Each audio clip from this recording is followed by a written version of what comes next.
As you can see by more celebrity guests, I've added mustaches too. Come see us at Wizard World St. Louis, April 5th through the 7th, where we'll be there all weekend long, and on that Saturday, April 6th, we'll be having a public screening of our 2017 movie Jesus Bro. Get your tickets at wizardworld.com and use our promo code CINEMA20 to get 20% off. Some of these people already have mustaches, and others I have to digitally take their beards away, and that looks weird. With the success of the first Hellraiser movie being such a success, whoa, that was a badly written sentence.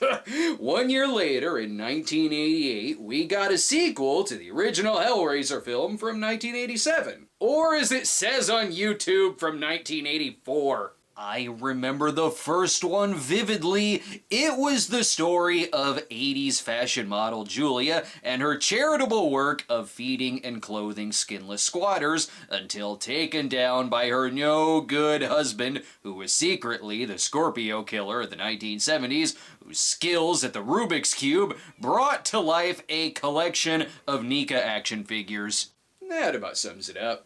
The sequel brings back Ashley Lawrence as Christy, now fighting the undead Julia brought back by Bloody Mattress, and given a tour of the new attraction at Universal Studios Florida. It takes the bold step of putting the subtitle before the title. I think the whole series goes something like this: Hellraiser, and then this film, Hellbound Hellraiser II, followed by Hellbound III, then John Hellbound, shortened to just Hellbound, followed by Last Hellraiser. I think I'm in good hands here. After all, Stephen King raves that he's seen the future of horror and is, wait a minute, that's his same quote from the first movie. Stephen King's reviews are stuck in a time warp that he found in the back of a diner. I think Roger Ebert's are as well. He gave this film a half a star, just like he gave the first one. Which means I will simply be repeating my review of the first movie. Something, boy, the Chatterer sure looks chilly. Now let's find out who gave us this sequel. Just kidding. That'd be my hell if I solved the puzzle box. While the original writer and director Clive Barker remained as producer, directing credits went to Tony Randall? I don't know. This feels more like an Oscar thing. Oh, way different Tony Randall. This one did effects on Escape from New York and directed a doggone adventure. Writing duties went to Peter Atkins. Makes sense given how he wrote the second cousin to Pinhead, the Wishmaster. Oh, you don't have to catch me up on what happened in the first film. I already summed it up correctly. I don't need to see scenes from people under the stairs. I feel like the first one already had a conclusion.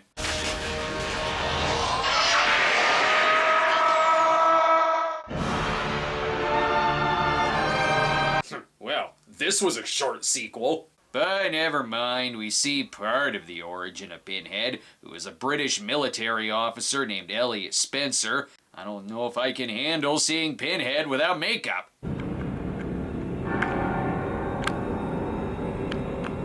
Holy shit, it's Robert Englund! Sure, take the gamble that it might have chocolate in the middle, or diamonds. Whoa, British war medals were hardcore back then. Meanwhile, Kristen is back in the nut house because it's the only way to keep her safe from the T-1000. And didn't she have a boyfriend in the first film? Steve. Don't worry about him, he's okay. We sent him home hours ago. Well, that explains why he's not in the sequel, though it makes him look like kind of a dick for not at least checking in once. We've got our best people investigating. Detective Freddie Mercury is the perfect officer to call in when another one bites the dust. Unfortunately, he finds a skeleton, puts a gun against his head, pulls the trigger, now it's dead. Alright, I'm out of Queen jokes. Let's switch over to the brain that wouldn't die. This is Dr. Chenard, a man who's been searching for the box for years. Just go to a Chinese market, it's not that hard to find. If we are honest, It is the lure of the labyrinth that draws us to our chosen field to unlock those secrets.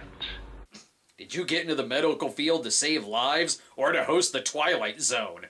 Dr. Channard is so dramatic, even the actor's IMDb page looks like it's saying,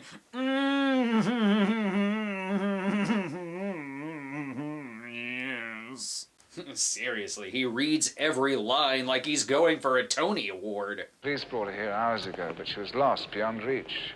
And now she's back. What tales, I wonder, will she bring us from the other side? Okay, fine. You can play the title character in the hospital's production of Julius Caesar. I see this is one of those hospitals, like in Glass, where you can just leave your room whenever. She has to see Tiffany, though, who likes building wooden boxes. Careful, when you open those, you get splinters. Now get back to your room, slugger. It's always lights out past 1 a.m. I don't blame her for wanting to leave. This is one of those mental wards where, unfortunately, you have a roommate. Dr. Channard starts out all his mornings by visiting the normal patients, then goes into the basement of the patients who are convinced they're in the Elm Street boiler room. Please! Get them off me! Success! He's finally learned to say please. Christine is given a prescription of 50 cc's of exposition, where even Larry and Julia's wedding looks like a soap opera. Oh yes, she will be mine. And keep the comments to yourself. Who's Julia? That bitch. Hey, you will respect your stepmother. Sure, it may say the movie is 97 minutes, but when you take out the clips from the first film, it's probably around 90. Yawn, wake me when you go full Silent Night, Deadly Night 2. This all seems normal. Am I crazy? That is not a word I choose to employ, Kirsty. Kirsty, I'm only here to ask your thoughts on my amazing James Mason impression. Little do they know that Dr. Channard stole the bloody mattress to bring back Julia, as Dr. Kyle finds out. Weird. That's the appropriate reaction to finding a bloody mattress in someone's office. Now, if you'll please take a shit on the mattress, it will cover up those ghastly blood stains. Here, slice yourself open and bleed to bring back Julia. And why aren't you stopping this? Okay, yeah, I'd stay hidden too. I'm not gonna clean up that mattress. Call a maid. See ya. Finally, the return of Claire Higgins as the diabolical Julia.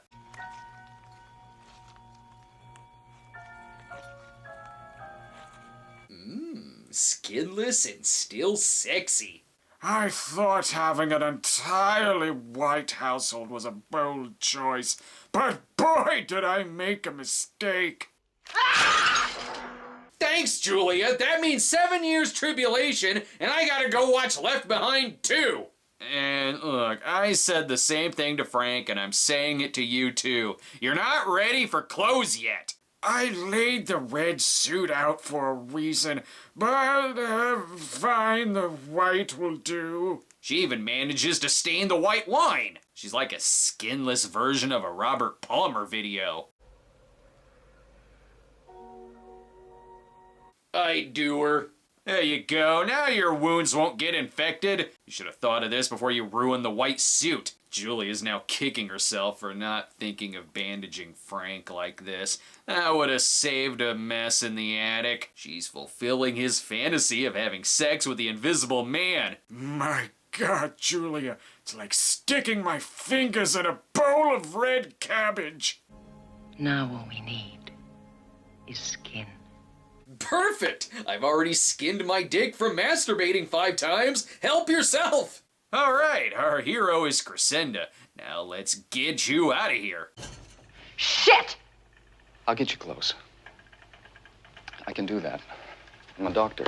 You need a medical license to fetch clothes for someone? He really underreacts to a lot of things. She was horrible. She had no skin. And she was really, really rude. Between staring at her in the shower and this, Dr. Kyle is no creepier than the other doctors. I know. Don't touch the patients. If you're looking for Julia, perhaps you should check the Gary Newman ward. Even skinless, Julia is stricken with a disease called 80s as hell. You know what they say, dying, losing your skin, and eating dead bodies is one way to come back to life with a fresh new haircut. You may think that Julia is doing something devious, but even she just simply wants a Lieutenant Gorman autograph from Aliens. I know this seems weird coming from a cinema snob, but I think this movie may be a little too hard on itself. Is it terrible? Yes. This is terrible. Okay, it's not that bad. I hear around part 4 is when it gets really terrible. As sexy as she looks, it's still far too soon for backless dresses. Well, Kyle can help with that.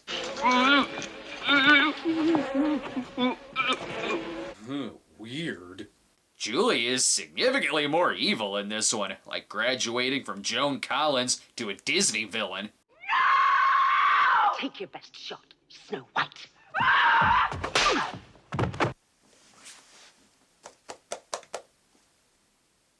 Anyway, I've adopted Tiffany as our daughter. Will you marry me, Julia? Best get Tiffany to solve the puzzle box. After all, she was literally in a movie called Dream Child. You're sure this is what you want? It's what I've always wanted. I have to see. I have to know. Oh, really? Dr. Chenard? I mean, who are you? Where the hell did you come from? And where is lead Cenobite Pinhead? I am halfway through this movie, and once again, I have yet to see any of the dolls from Puppet Master.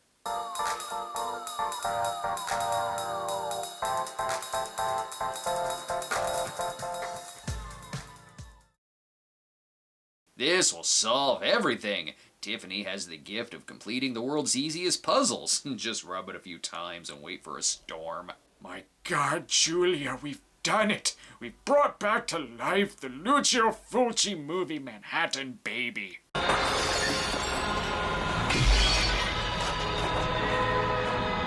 I really hope the doctor has insurance. Now they can prepare for the coming of the Gozerbites. The Cenobites are what Eric Holmberg from Hell's Bells thinks is the result of listening to too much rock music. And it's about time Pinhead got in this movie. I've been waiting patiently. It's not hands that call us. It is desire. What the hell? You still haven't perfected his voice yet? They're either inside of the puzzle box, or they're going on a tour of Eastern State Penitentiary. I don't know how this place could get any creepier. Oh God, there's a carnival. Help my daughter. Help my daughter. Help my daughter. Help my daughter. Good, the drugs I took are starting to kick in. Too bad I took them last week to get through Leprechaun 2, and they're just now starting to take effect. Maybe that's why this looks like a medieval version of the Leprechaun's Cave. This film takes me back. I had this movie hung up on my wall in college. It's unfortunate the Cenobites always appear on the windiest of days. That's just gonna make the chatter even chillier. I don't know how, I just have a feeling that all of this has something to do with Detective Freddie Mercury.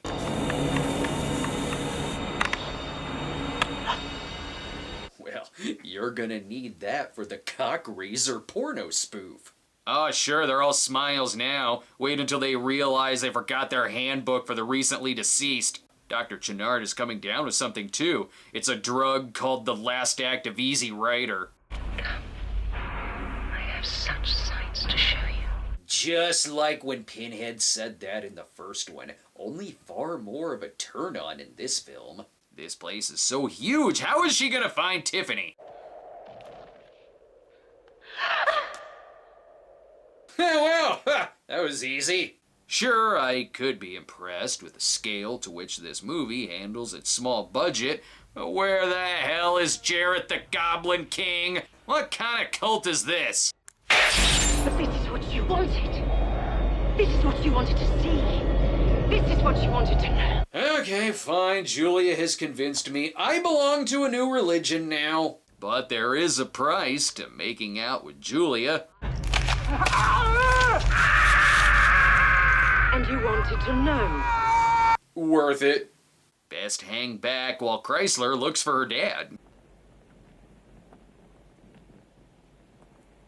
That's a fire hazard, and I know a Laura Branigan video when I see one. I live among the creatures of the night. Look at the bright side, though. Uncle Creepy has his skin this time around. Oh, Daddy. Oh, come on, Kirsty, grow up. When you're dead, you're fucking dead. And there's significantly less ADR in his voice. Unfortunately, significantly more incest.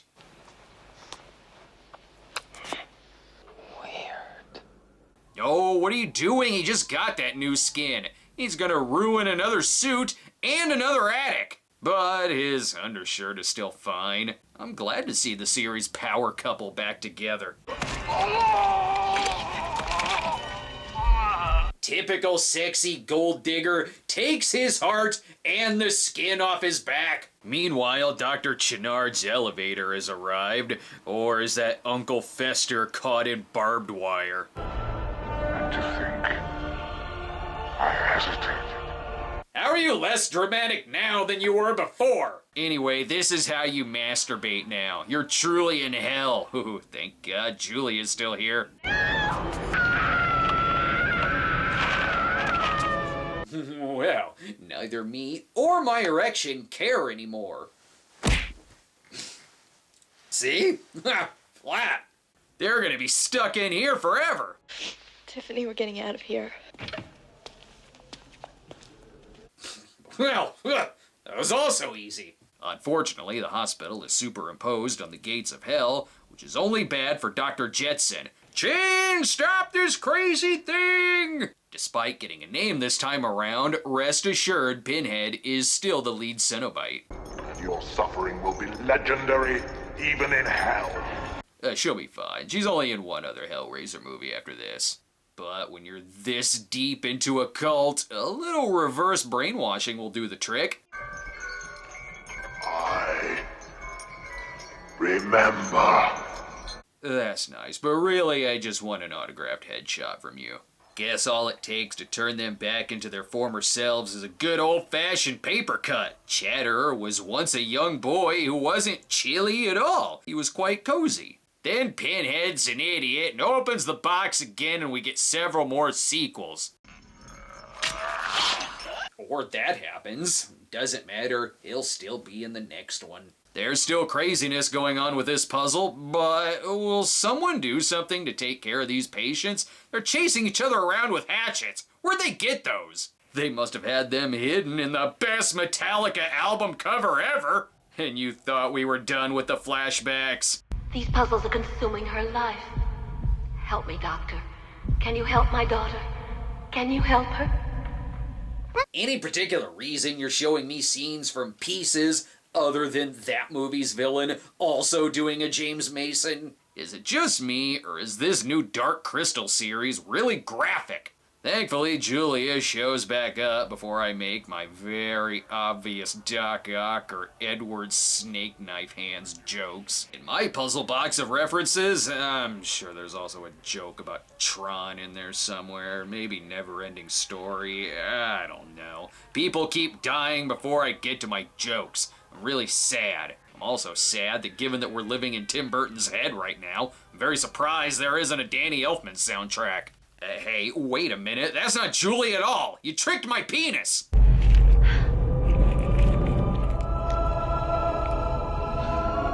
Well, that was a bloody-ass Scooby-Doo episode! I feel like this is the 5th time that they've escaped this thing.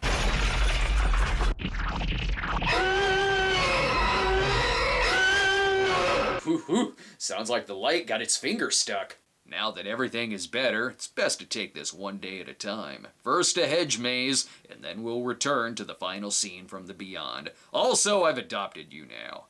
This really is a happy ending. Dr. Chenard got all the bloodstains out. Or did he? What is your pleasure, sir?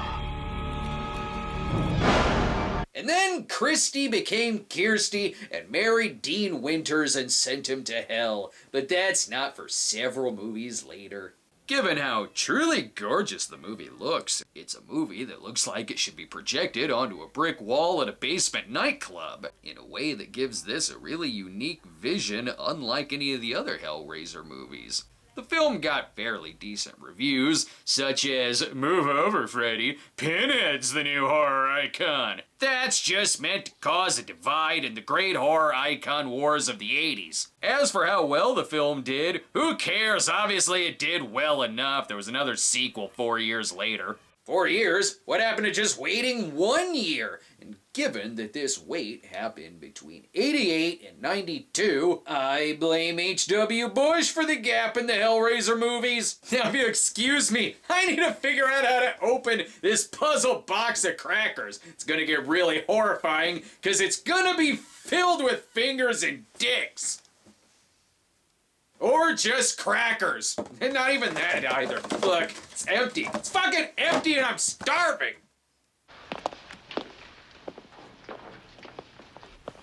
105 years, and he still doesn't know my name.